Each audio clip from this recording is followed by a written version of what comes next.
Hello and welcome again to another class, Poultry Science. Now today we continue on where we stopped. We stopped at Avian Encephalomyelitis, and the previous one we looked at the naming of it, that certain ailments can be named. You can decipher what they are about by the name they are given, encephalomyelitis. That is in the spinal cord or brain, and also an inflammation of it. Now you can tell it's an inflammation of the spinal cord around the brain.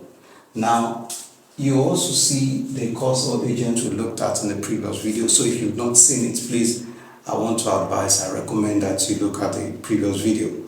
It's caused by enterovirus, a viral disease. And also we looked at the mode of transmission, that is transmitted usually from eggs, mostly from breeder chicken to the chicks.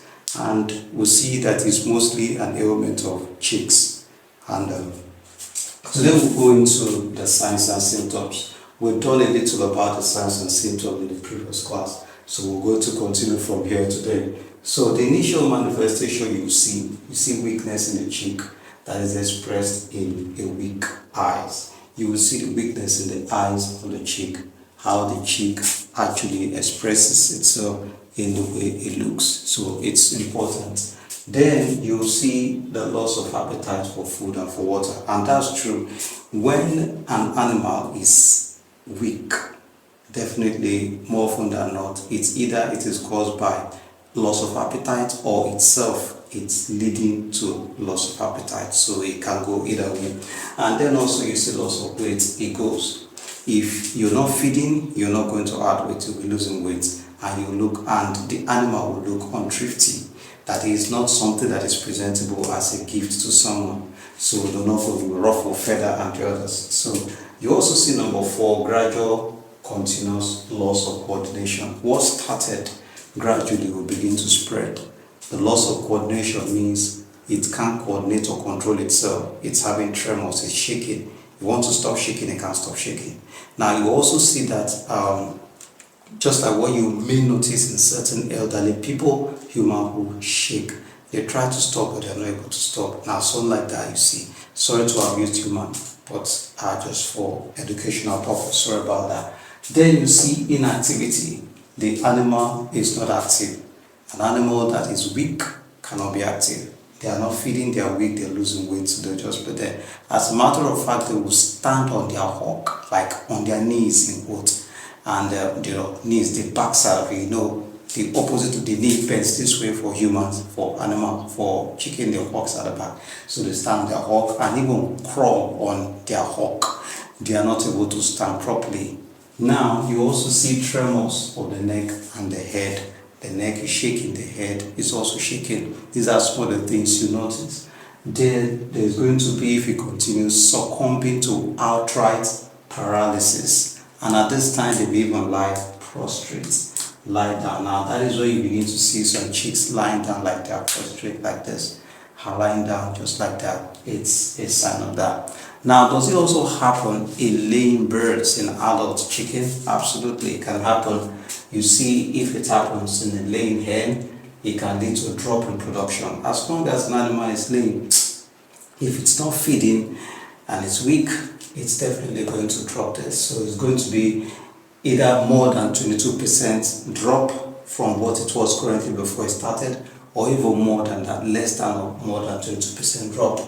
Then if it's a breeder chicken, it's going to be, or breeder birds, the hatchability of the egg will also drop in the same vein.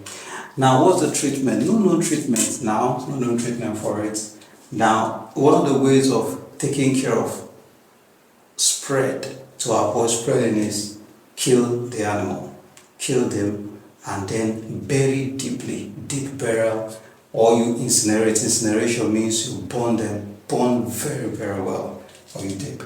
Now, if you want to prevent it subsequently or prevent from happening at all, vaccination is key. You vaccinate ahead to prevent when they are still small, of course, like chicks, you vaccinate them. For chicken, you vaccinate between 9 to 16 weeks of age. for pheasant to vaccinate between 4 to 11 weeks of age, for quail between 5 to 16 weeks of age. Now, when certain animals survive, if it ever happens that an animal survives it may not bounce back properly. If a chicken survives it, the chicken may look unthrifty. It may be able to coordinate itself eventually, but will remain unthrifty. That is, will not be presentable to people as a gift or something you can sell and someone will just buy. And also, apart from being unthrifty, anyone that survives may still have a possibility of spreading the virus somehow, one way or the other. So the best thing is to prevent this from happening. I want to thank you for watching the video. If you gained value from the video, please share, like, subscribe, also follow the channel. Thank you again. See you in another class. Bye.